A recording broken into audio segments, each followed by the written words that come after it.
Hey, you know who it is. It's me, Winter, aka Emma Jane. You know who it is. And we are continuing the Shadow series. And so this is part 3. And so we're talking about the human nature dark side or the shadow self and how the shadow destroys everything good in your life and you don't even really know you're doing it. And so today's topic is all about emotional immaturity, okay? So let me go ahead and talk about what emotional immaturity is, how it destroys your relationships, and the things that you say you want in life, but you just may not be mature enough to handle them. Yeah, I know, really juicy. Who, me? Immature? Never. Never. But no, we all have emotional immaturity in our actions in some way or another. Sometimes we have emotional immaturity in a lot of different ways. However, it's neither here nor there. We're going to get to it today. So last week I touched on lies and why people lie in the first place.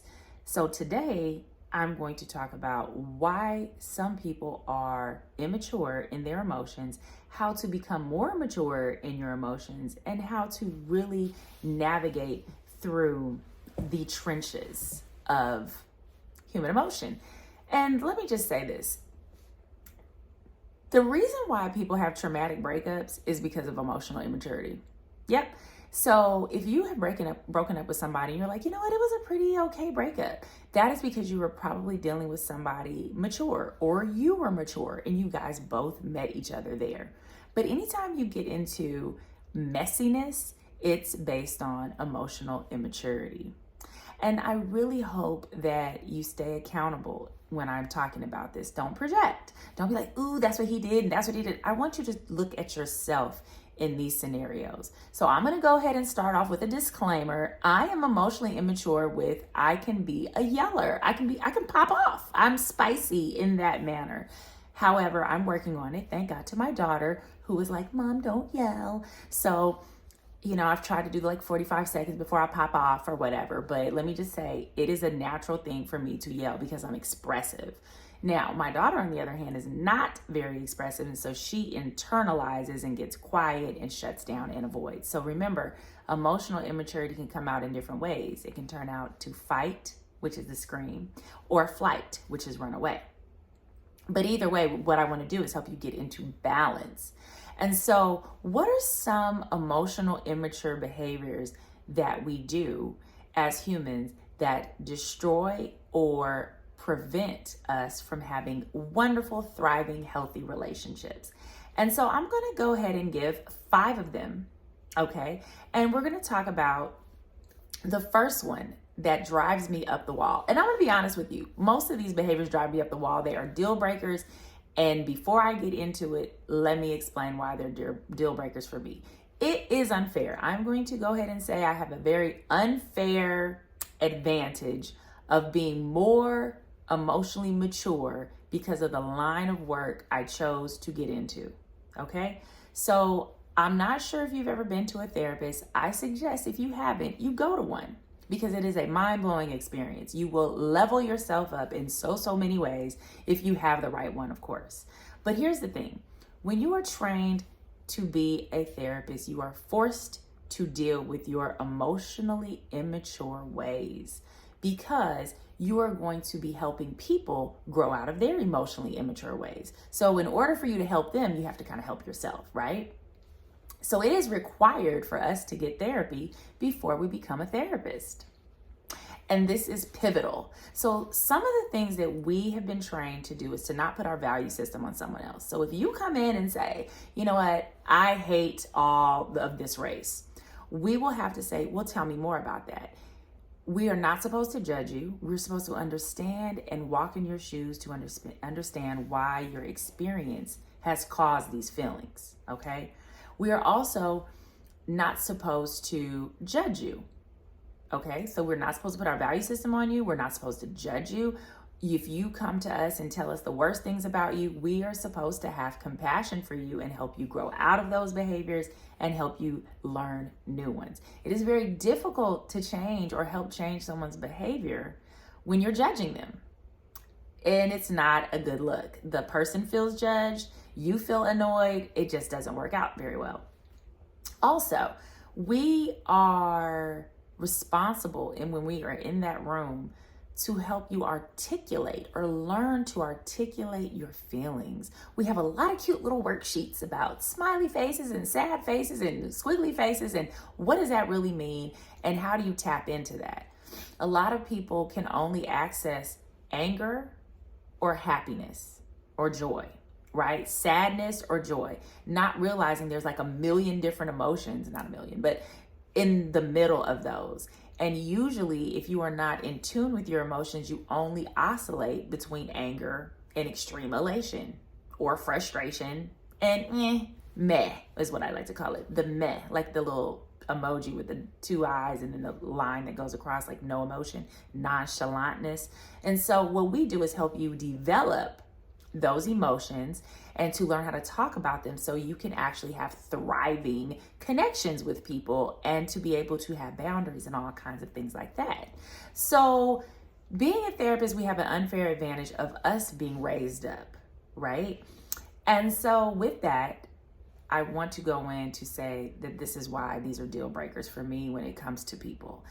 And I'm going to list 5 major emotional immature behaviors that cause us to have messy connections, to have unhappiness in our relationships.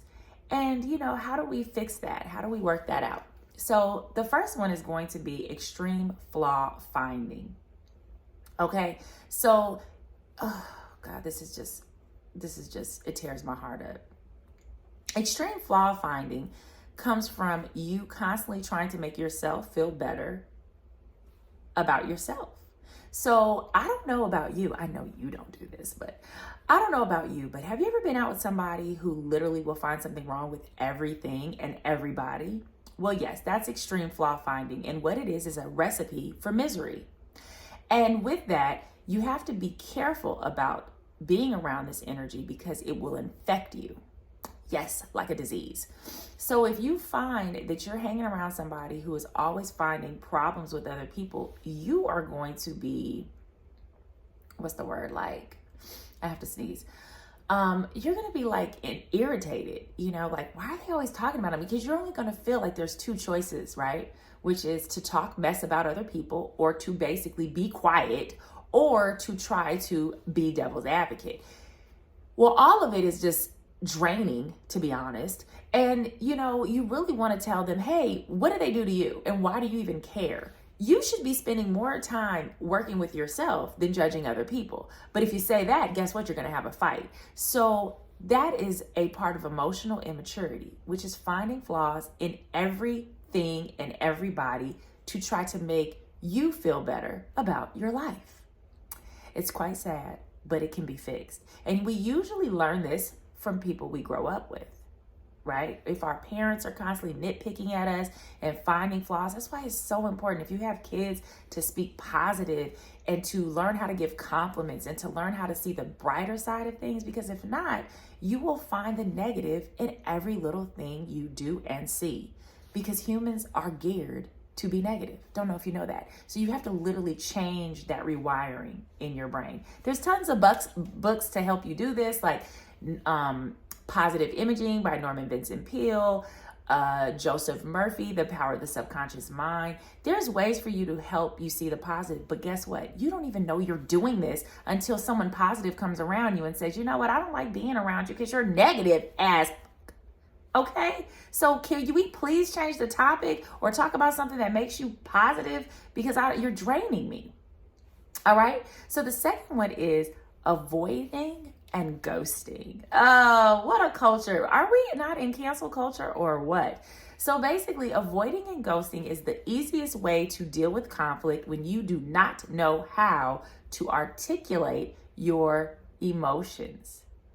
When you don't find value in the person enough to articulate your feelings and emotions, you will choose to ghost and avoid instead of face the real issue. And this has become a real epidemic. And I say that because we have been trying to blame ghosting to find our peace. But the truth is that there's other ways to find peace besides ghosting somebody.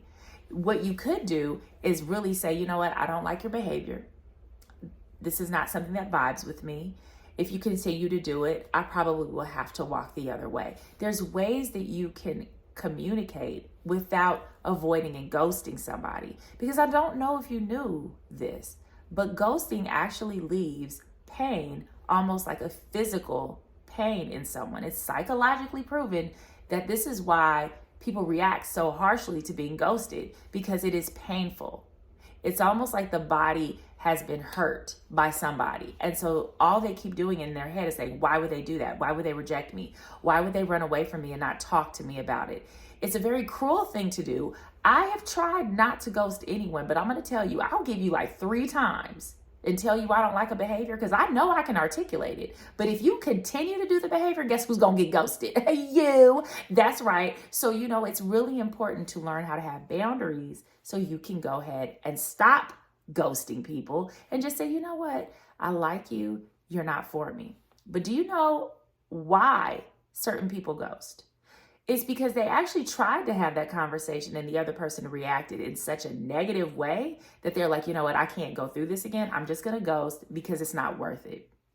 Now, you may have some people that you have to do that with. I'm not justifying it, but it is an emotional, immature behavior, especially if you have not tried to communicate and articulate in a healthy way. If you just go to it as your first round, like a first reflex, that's because you're emotionally immature and you may need to work on it, but that's okay. We still love you. We ain't mad, but we can level up our vocabulary, right? So the third one is breadcrumbing. I feel bad for a lot of people dating in this world. There's a lot of breadcrumbers. Nobody wants to give you the whole loaf. Don't understand that, but let me say this. Breadcrumbing is a way of keeping people around in your life without doing much. Now, on one hand, somebody might say in their head, I don't mean to be breadcrumbing. I'm just really busy.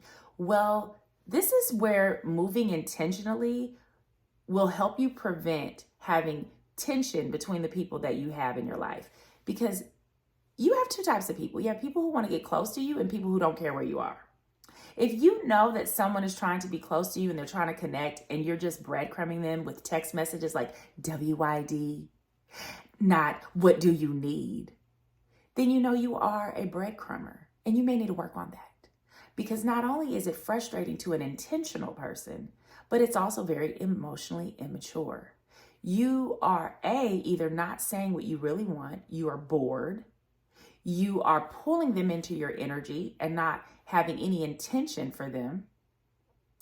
It's not only an annoyance, but a distraction to other people. So it's almost like a little kid saying, hi, hi, hi, but not really doing anything, not saying anything after that. And I say a lot of these emotional immature behaviors are grown from childhood. If you couldn't get your parents' attention, you would just do something really annoying just so they would pay attention to you. And then you wouldn't have anything to say. But what you're lashing out is saying, I need attention, I want attention, I don't know how to get it. So what I'm going to do is just drop little breadcrumbs so you can keep giving me attention, but I'm not going to reciprocate. Because kids, if you notice, are not liable or responsible for giving their parents attention back. So you can be a little child and be, mom, hi, hi, hi. And your parent doesn't expect anything from you. So you take that really immature behavior and you bring it into your adult relationships. And that is a killer of any kind of connection. So you have to ask yourself, am I a breadcrumber? Do I just hit people up when I'm bored? Am I doing that on purpose? Or what is it within me that wants some attention and I don't know how to say, hey, I don't really have a lot of time, but I just want to check on you. Learn how to say full sentences that let the person know that you're just not trying to keep them on the hook because you're bored with your life. Okay? Let's just step it up a little bit. We still love you. We still love you, but that's an emotional, immature behavior. We got to work on that. So our fourth one is inability to express oneself in a healthy manner. If we grew up in a toxic home and our parents were yelling, screaming, taking substances, drinking, smoking, and they have done this to basically soothe themselves so they don't have to communicate, this causes you to also have an inability to express yourself. I say that because as a child, many times we have gone to our family, our parents, and tried to talk to them and they shut us down and they'll talk over us. They will minimize what we're saying. They will make us feel little or small or unheard. And then what happens is that we're stunted in expressing ourselves in a healthy way because no one helped us develop that. And so when we get into relationships, we don't know how to foster other people helping them express themselves. So when they start opening up, guess what we start to do if we're emotionally immature in that area? We will shut them down and go, oh, this is too much. I don't have the capacity. I didn't expect us to have this deep talk. Okay, no. You thought everything was supposed to be all good all the time? No, because when you have real relationships, you're going to have tension sometimes. And the only way to move through that tension is to learn how to express yourself in a healthy way. And that is why therapy is so important for people who have not had training or healthy parental influences to teach us how to express ourselves in a healthy manner. We take that crap and we bring it into all the relationships, whether it's work relationships, romantic relationships, our children and our, with our children, our spouses or whatnot. Is so in our friendships. And so a lot of times you'll meet people who just shut down and go, you know what? I don't want to talk about it. It is not because you don't want to talk about it. You just don't feel safe talking about it. So you have to find not only people who are good listeners, who are attentive to your needs, and sometimes because we don't know how to express ourselves, we are attracted to other people who don't know how to express themselves either. So both of us are just walking around with pent up energy and just blaming each other when there's a deeper root for the problem. So it's important you find somebody that not only you can be safe with to communicate, but you reciprocate that. Because if there's, a safe place for you, but you're not a safe place for them, guess what? You're the weakest link. So it's really important that you learn how to level that up. Okay? So our last one is going to be screaming or hanging up in someone's face.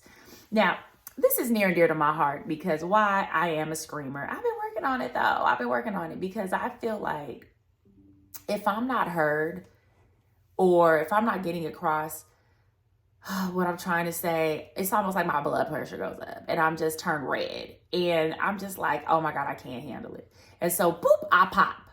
And so it has helped me to be around calm people because if I'm around calm people, they calm me, right? But I've also noticed that if I'm around spicy people, I am more likely to be hot-headed with them. So when you are walking through the world and you are aligning yourself with people, align yourself with people that you want to be more alike so you are not triggering your own behaviors, right? So if you're a screamer or if you get so frustrated that you are like someone who hangs up in someone's face, that is not good.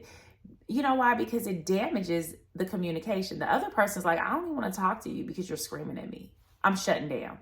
And that is not healthy for them to shut down and it's not healthy for you to scream. So if you find that you do this because you were yelled at when you were a kid, that might be a reason for you to go to therapy and work on calming techniques. Like I've worked on it a lot. Like I used to pop off in 5 seconds, 0 to 100 real quick. Now I'm more like 50 to 100. You know what I mean? Like I actually pop off about the 3rd or 4th time of not being heard. So I really am proud of myself. I still pop off, but about 4 or 5 times, after I have said what I wanted in a calm way. And now what I'm realizing is that even that's not even worth it. How about this? When you're ready to talk, let me know. Because I can't change you and I can't force you to be something that you're not, right? So I've had to grow up in that manner. But anyway, so I say all this to say is if you have any of these emotional immature behaviors, think about seriously taking some therapy or talking to a coach or helping, talk to somebody to help you, mature up, grow up a little bit. Because I'm telling you, if you are one of those people who can't have healthy relationships, it's probably because you're emotionally immature. We still love you, but that could be a big reason. So I hope that this helped. Like and subscribe. You already know what it is. I will quit if you don't. Just kidding. But I really do appreciate your support. Also, share with somebody that you know is emotionally immature. I'm really doing all these because I'm telling you, be mad at me. Be mad at the messenger, because a lot of times we try to help people grow up and we're trying to fix them when you ain't got to do all that. You ain't got to do all that. Send them this and be like, you know what? I came across this thing, Emotionally Immature. I think you might like it. Hint, hint. You know what I mean? So anyway, I hope you enjoy it. Like and subscribe. You have a question, you want some advice, go ahead and DM me at Thetrillestwinter on Instagram or Gmail at thetrillestwinter@gmail.com. I'm here for you, and I hope that you really enjoyed this. And until next time, part 4 of the Shadow series. I cannot wait. All right, take care and bye.